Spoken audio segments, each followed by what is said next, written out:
So let's get a lead. I actually thought I didn't have any leads last week, but I did. Like you're barely starting off, you're freaking out, you don't know if you can do it. And like every day you're putting so much weight into it. I would say stop it. That's nonsense. There are days where you don't have leads and that's okay, but you have to realize that that's okay. So some days you have 0, some days you have 1, some days you have 2, and some days you have more. Hey, David, good to see you.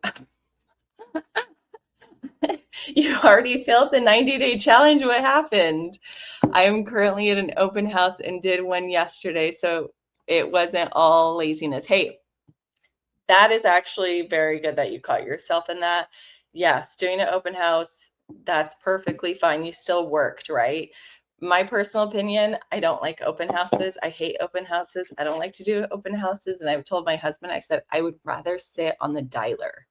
I would rather sit in the convenience of my own home and call strangers than host an open house. So power to you, because I think for me, that's more mental torture. Sunday. Oh, good job. Yes, good job. Thank you. First Sunday, David. It's my first Sunday ever calling. I think in like maybe, I don't know, in the history. I mean, I have maybe a couple expireds cancels when I was trying to go after them, and I was like really trying to work my ass off when it came to that lead source. Yeah, normally I take Sundays, Mondays off because it just works really well for my schedule and my content days. But yeah, I'm gonna have to see, but I'm doing it. 90-day challenge. Here we go. So embarrassed. Don't be hard on yourself, honestly. Usman, do you make all the cold calls yourself? Yes, I've had ISAs before in the past, 5 different ones, some in the Philippines, some in Mexico. And when it comes to lead generation, just so you know, no one can do it as good or better than you can, because this is our business. We're the most motivated, no matter how many bonuses, commissions, hourly rate, whatever I was offering. At the end of the day, someone working for someone else making them money won't be as motivated, and they would slump and get comfortable. So I just decided, you know what, I'm just going to go ahead and lead generate. It's better for me to do the lead generating since everything is a downline from lead generation. So I lead generate, and then I have other people implemented into my systems to help me automate everything else. And you'd be surprised, since I'm the one who actually makes the calls, they are anticipating for me to do the follow-ups as well as go on the listing appointments and for me to do the stop, like the pop-ins. It was very detached when someone actually makes the calls on your behalf. So I would not recommend that unless, you're making $1 million a year and you have money to blow, then you can dabble in it. But I know some people that are doing it and they say like, yeah, they make calls, they don't generate as many leads, or even the quality is not as good, but at least it's something. And I just would rather not. I mean, I'm already busy as it is, and it's just myself lead generating, and I have more business than I can handle. Now, paperwork is what's holding me back because I'm doing so many deals. Oh, Sergio, yay. The seeds and cards arrived today. Sending my letters tomorrow to my leads tomorrow. Yay. Now let me ask you, Sergio, I'm going to push you here, honey. Why don't you just write them right now? While you're watching me, any chance, unless you're not home, obviously, I totally get it. But I was gonna say, if they're there with you already, just start writing them while you're watching me. And it's so funny you said that. I actually just ordered more magnet business cards, the magnets, and they just arrived today because that lead I got last week, I hadn't realized I ran out of the magnet card. So I had to wait till I got the magnet card to send it. And that's also why I give myself wiggle room between the moment they become a lead to when I send them the card to when I follow up with them about receiving the card, because sometimes these things can happen. Like, oh shit, I ran out of business cards. Oh my God, I'm, out of these handwritten note cards or whatever. So then I have to wait for Amazon, give myself an extra 2 days and so forth. Can you explain the seed thing you send out? I missed the sending of seeds in previous episodes. No worries. Once they become a lead, I send them a handwritten note card. And what I do is I include 2 business cards. One is actually a business magnet card. I don't have any. Oh, wait, what am I talking about? Well, I'm kind of live, so I can't go. They're in the kitchen, but it's a magnet sticker. You take off the white thing and then you stick your business card. So then your business card becomes a magnet. So then you send a traditional, Natalie? Please leave your message for 9. You send a traditional business card and then a magnet card. You put that in there and then you send them the seeds. This is what my mentor actually recommended to me, and this is what his mentor recommended, and they're all very successful realtors, more than myself, so I'm going to listen to them. But it's this, and loving remembrance. They're considered forget-me-not seeds. And my mentor says he sends these out to his leads, and a lot of the people will either take a picture and text him the flowers after they've bloomed. And so it's kind of nice, like they actually see the flowers and they think of him as a realtor, and they'll say like, thank you so much. And it's just like a really good way to connect and not be forgotten by your leads.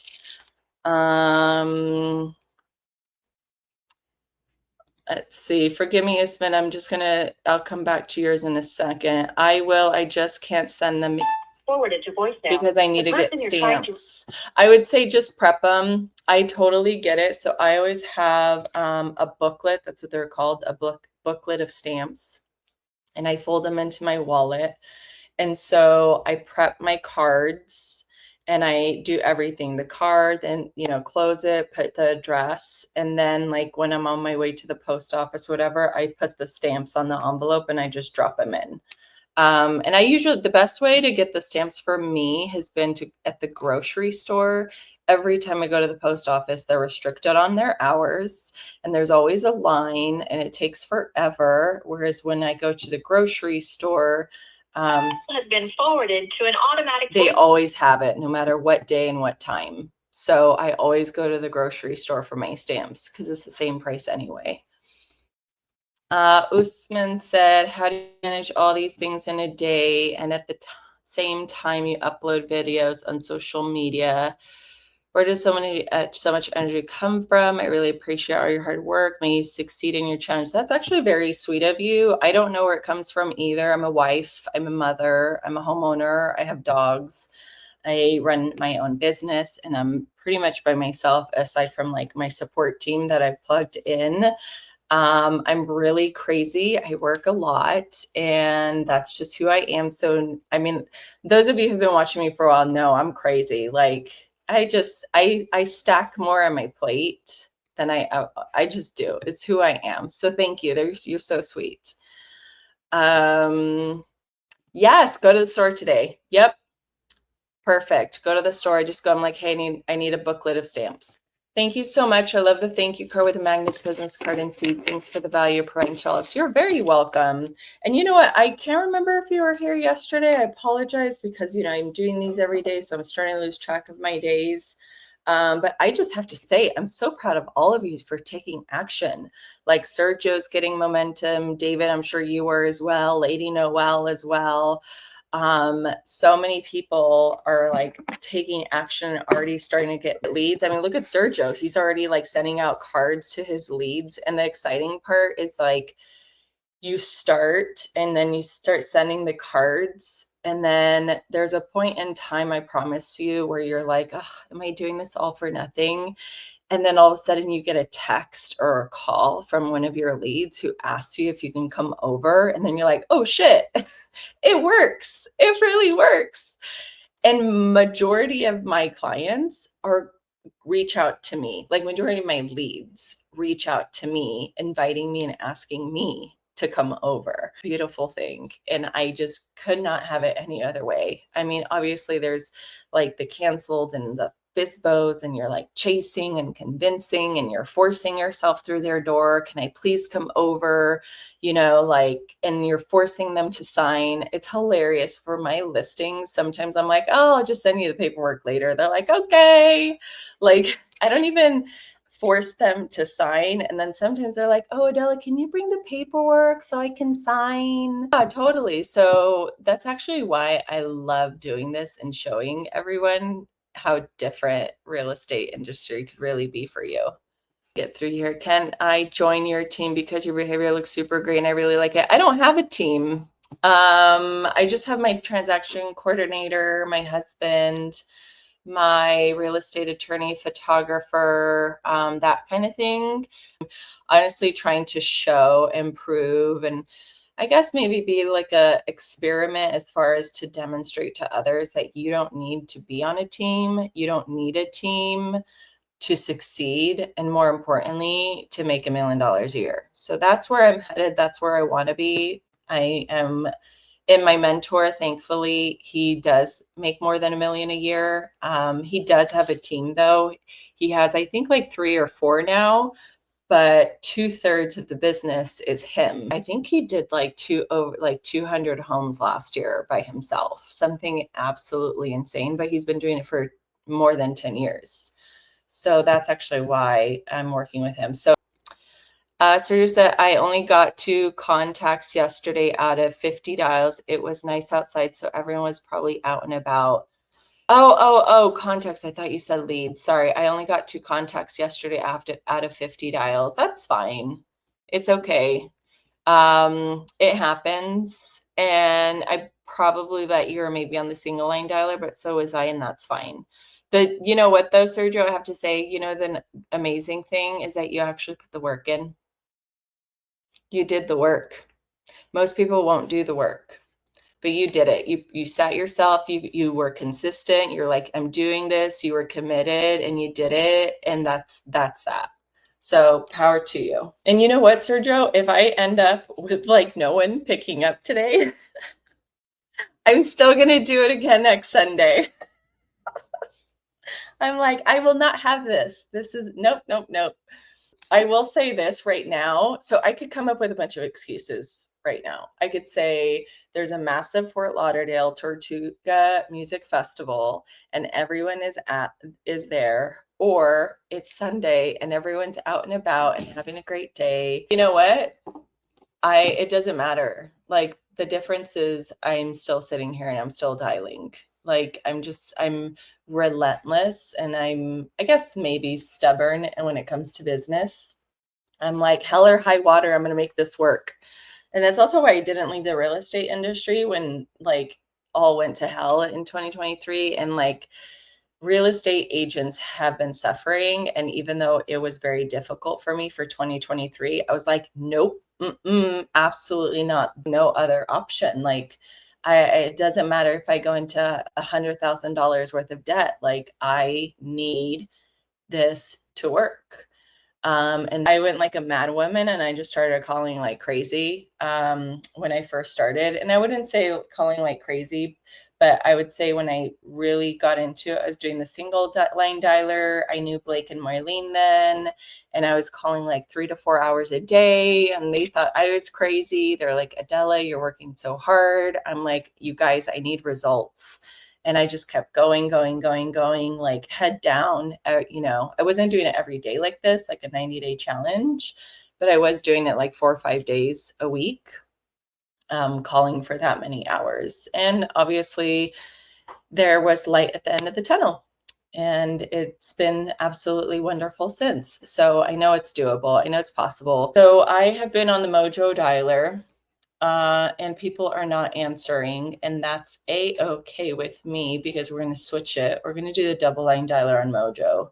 I mean, this is actually why I like Mojo, because if I had to be on any other dialer and still sitting here with single line dialer and no other option to speed it up, this would not be okay.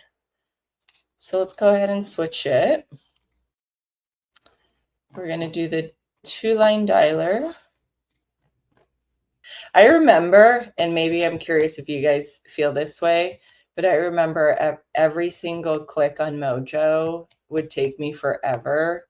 Like load up dialer, and then I would just stare at my screen. I'm like, oh God, I don't want to do this. And now I'm like, okay, speed up. Like I just click. Let's go. Let's get started. Curious, are you primarily calling absentee owners? No, I'm circle prospecting, so I'm just calling anyone, everyone you can think of that owns a home in my city. Absolutely loved how she said, well, if I did, I already have a realtor anyways. And her daughter is just starting out. So she would also list with her. And those are the people that I want to know because I don't want to waste my time. I'm not here to force anyone to do business with me. I'm just looking for someone who's thinking, who needs help, who doesn't have a realtor. So anyways, back to Jeremy. Yes, I do not call absentee owners. I did at one point pay a service. I forget the name of it. Like, wait a minute, there are so many absentee owners, FISBOs, expireds, cancels, whatever surrounding me. I was like, if I just call everyone and anyone, I'm gonna stumble upon. If I call everyone, I'm gonna come across divorced. I'm gonna come across people who need to go to assisted facility living, whatever places.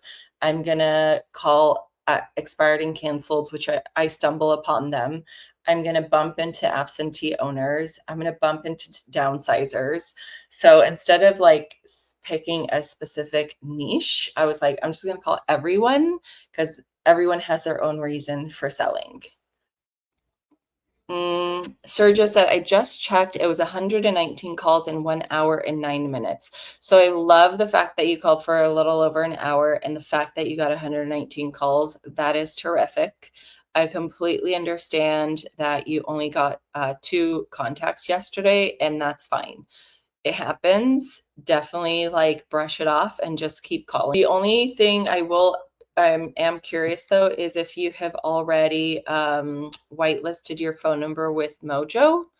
There is also like a website and you can Google it. Maybe I'll have to look to see what it was, but it's kind of like a federal national registry phone number. You want to make sure to register that same phone number you have with Mojo on that website. Because the biggest thing is you just want to keep your phone number from going into spam. And so that's why I always say whitelist it with Mojo. Don't go all crazy when you first start making calls and try and be like a beast and call 8 hours a day. Don't try and like throw your phone number into the triple line dialer because you're going to destroy your reputation of your phone number with cell phone companies. You want to just ease your phone number into it. So Sergio, the fact that you did the 1 hour is great because then you could just do like 1 hour here, 1 hour there, 1 hour here, 30 minutes. You don't want to be the same all day, every day, because humans, we're not robotic. We're not the same every time. And so they want to see inconsistencies. My buyers are, they buy out of state. And actually, no, forgive me. I should say this. A lot of my sellers, 80% of them have multiple properties because I am in South Florida. There are a lot of baby boomers and a lot of mom and pop landlords, and they have multiple properties, and I'm not selling their property. I'm selling their investment properties because they're tired of being a landlord. So even after they sell, they stay in their house. They still have their house. They're just offloading their investment properties and they don't buy. They are now living life and going on cruises and vacationing. So I don't have buyers. Those where I do have buyers, I've actually, or like say they're relocating for work, which is very few. I don't really have that. They end up leaving and they maybe move in with their family. So there's no need to buy. Or they are renting because they're moving to a new place. So they haven't even bought there. So they're just relocating. So I don't really have the opportunities where they're like, Adela, I'm buying somewhere else or out of state and I need to sell this house. That unfortunately is not my clientele. Hudson sends, when's the last time you set an appointment from calling? Oh, Hudson, very good question. So I was actually just explaining how, so I circle prospect and I nurture my leads over a long period of time. Maybe the only time like I set an appointment is for me to like just swing by and say hello. But I normally do that over time where I'm like, hey, I'm going to be in the area. Just wanted to pop in and meet you. It's super casual. I don't go on a traditional appointment that most realtors are familiar with. And then when it comes to me actually like getting to list their property. I don't set the appointment. They're typically the ones that call me and ask me to come over. So I don't really set an appointment from calling. It's just a much friendlier, longer, nurturing type of process. So, to give you perspective, I have 2 listing appointments set up for mid April because it's 2 separate people that I've been talking to for over a year. And they were like, "Hey, Adela, you've been following up with me. I appreciate it. I just want to let you know I'm getting ready. I want you to come over. Please call me on this date. I want you to come over this date and we'll coordinate the time. Just give me 2 weeks." This is one gentleman. He's like, "I'm fixing at my house. The kids are moving out. I'm painting. I want you to see it. Come over. You've been following up with me for a year, blah, blah, blah." And then the other one was like, "Hey, this was our mom's place. We're brother and son. We're ready to let it go. You've been so amazing. You've been following up with us. We're flying in. Come over." And we scheduled a day and time. So I'm just going to confirm the day before, like, "Hey, are we still good for this day and time?" So those are my appointments where they call me. And Sergio, thank you. That was good. That was good. She gave me I have her cell phone. I have her email. She wants to look at something else and potentially end up selling her property in the next couple of years after all her condo has gone through everything. So someone on here, I think it was David, about the business cards. This is what I'll show you guys if this is your first time watching me. So I have a lead, right? And the first thing I do as a habit, and you want to do, is pause, because you will get very excited and you might get distracted after your calling session. So I just go ahead and manually input the lead into my phone. So that way, when I want to text them in the future or they happen to call me for any reason, I already have them saved into my phone. And I want to make sure that they have this phone number, my work cell, not my Mojo Dialer phone number. Ask me, they're like, "Oh, wait, do you have my address?" And then I can look up. And I'm like, "Yeah, you're at blah, blah, blah." They're like, "Oh, yeah, that's me." Okay, cool. Thank you, Adela. You just come off as a professional, but this is when you do it. You don't speed up. It's all about quality. And it's better to have quality than a bunch of crappy quantity. If you notice, like, obviously I'm talking to you really loud. I'm projecting my voice. But when this goes beep, I go, "Hello, hello, hello, hello." I drop it, and that's intentional. So nice. See, I rather just hang up on the mean people and just talk to the nice ones. Because if you do not, if you don't protect yourself mentally, like, this can really eat away at you and bring you down. Just don't. You have nothing to prove to anyone when it comes to just cold calling people. So if someone just starts interrogating you, just hang up, because at the end of the day, we're the ones asking. And we, like, as a true professional, we want to dig further and ask questions and have them answer us. We don't want it the other way around it. So if someone is just like hammering you with questions, just, I promise you, hang up. We are not here for that. Absolutely no. These videos are so interesting.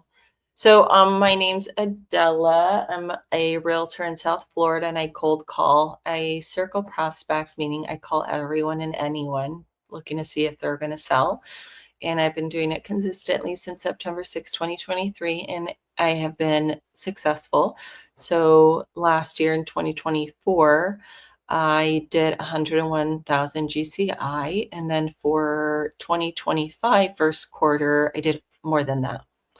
So I'm going to see how much more I can do this year, since it's barely April 6th and I have a lot of homeowners. I just got 2 offers finalized yesterday and a listing all in one day. That was Friday. No, not yesterday, Friday. That happened Friday. So we are rocking and rolling for 3 others, 2 leases. I only have 3 leases for this year, but I should leases, and then an offer for another condo. It's a buyer flying in. What day is he flying in? I think in 6 days he's flying in.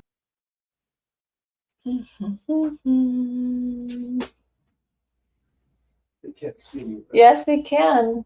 Oh, they can? Well, they can see you throwing Oh, stuff. sorry.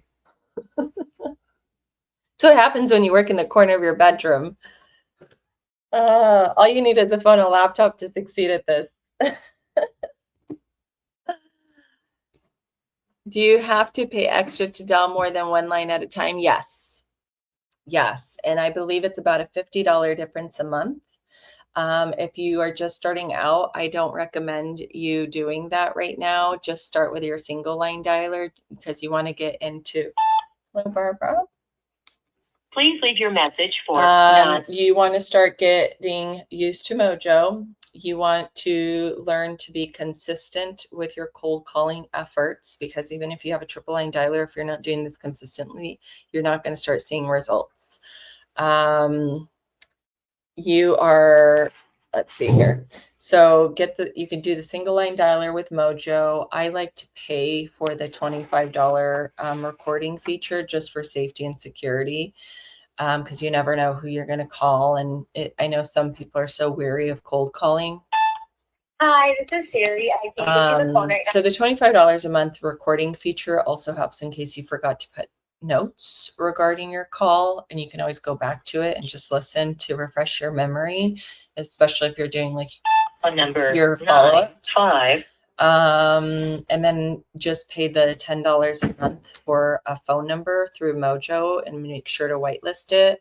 And I would say be consistent for like a month or two before you start diving into the double line dialer and the triple line dialer, because once you go from single to either double or triple, the system starts operating a lot faster and your eyeballs and your hand of like clicking everywhere. It's like another step up. So if you try doing that as a newer person, it's going to be way overwhelming and complicated. But people are not really answering today and Sunday. And that's fine. Saturdays are way better. Like if you're going to call on the weekends, focus on Saturday, going with my 90-day challenge. And obviously I'm keep preaching about consistency, right? And if I'm preaching about consistency, I have to show you guys how consistent even I can be. Because that's really what it takes. Even if you can do 30 minutes or an hour a day, like just don't stop. Because it just starts adding up. All of a sudden you get like one lead a day, maybe zero, maybe two. After like a 30-day period, let's say you end up even with 20, all of a sudden you're like, oh my God, I have 20 leads. And these are homeowners that want to sell anywhere from 6 months to a year to 2 years, or maybe even 3. And you're the only one that really knows about it and that they don't have a realtor. And you'd be surprised how many of those, I want to say 80% of their timeline moves up closer. And then 20% push it back further. I have yet to come across homeowners where they're like, oh, we decided to stay put. Maybe I've had less than 5, especially if you're like nurturing them and you ask the right questions, you end up with really good leads. Hudson says, thanks. Yeah, I'm new. What's your advice for a new realtor? I don't know if you noticed this, and forgive me, Hudson, I'll give it back to you right now. But if you work your city, you know who the realtors are in your city. If it's a realtor and I didn't know you're a realtor, it's probably because you actually don't do business. But if you're a full-time realtor and you are doing business, like you start to recognize who they are. And then it's funny because then I'm like, oh, that's where they live. So anyways, I'm just going to mark her off. I'm not even going to mark her as a lead. Like I could, but not today. Okay. So what's your advice for a new realtor to be successful in the first year? So I don't know if you have a part-time job. I don't know if you have a full-time job or you're doing this completely full-time. For myself, and I can't really say like, this is the, what's it called? This is the secret sauce for you to 100% make sure you're successful your first year, yada, yada. I know there's a lot of talk about people always saying like, if you need the money, call FSBOs and call expireds. And I did do that. It wasn't successful. It wasn't viable. I was running around like a chicken with my head cut off. And even though I did get 7 listings, I want to say like 4, maybe 3 of them were FSBO and the other ones were expired. I wish I had started circle prospecting from the beginning, but you have to realize that the fruits of your labor are going to be very delayed, especially depending on your market.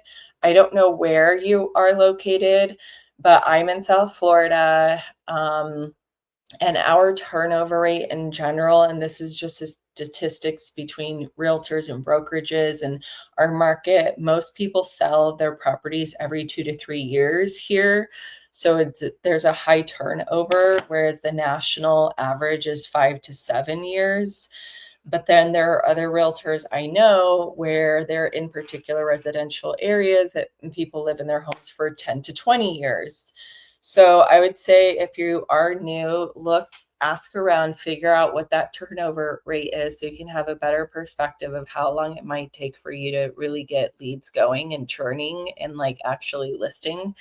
But if you call enough people, it ends up kind of being a numbers game, right? Where people are going to say, yeah, I actually am thinking about selling. And if they do, I go with approach, and you can feel free to watch some of my other lives. I mean, I just do this every day. And I have since September consistently, hence the word consistently, September 6th, 2023.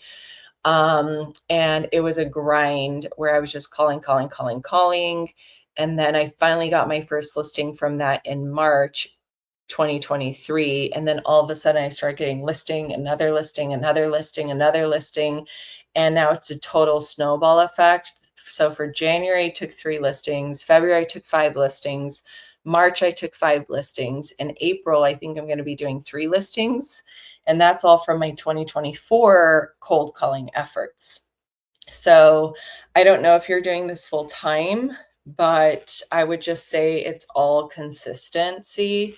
And if you do want to go and like call FSBOs and expireds, I'd highly recommend watching my other lives. I know I've discussed this with Sergio and some other people, but I don't believe in you having to pay for those. Actually, you know what, Hudson, go to my YouTube post.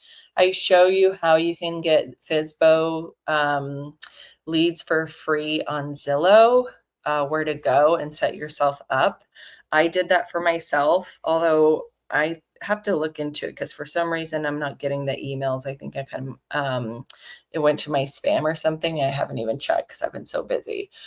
But I would say, I know the FSBOs and expireds are going to chew you up and spit you out, and they will destroy your self-esteem and your confidence as a new realtor. But if you do circle prospecting, that resistance is so low. And if you nurture leads the right way where you provide value, and for me, that's just providing them with market updates, they don't even question if you're a professional. They just already assume you're a professional. And so they just call you like, hey, Adele, I'm ready to list.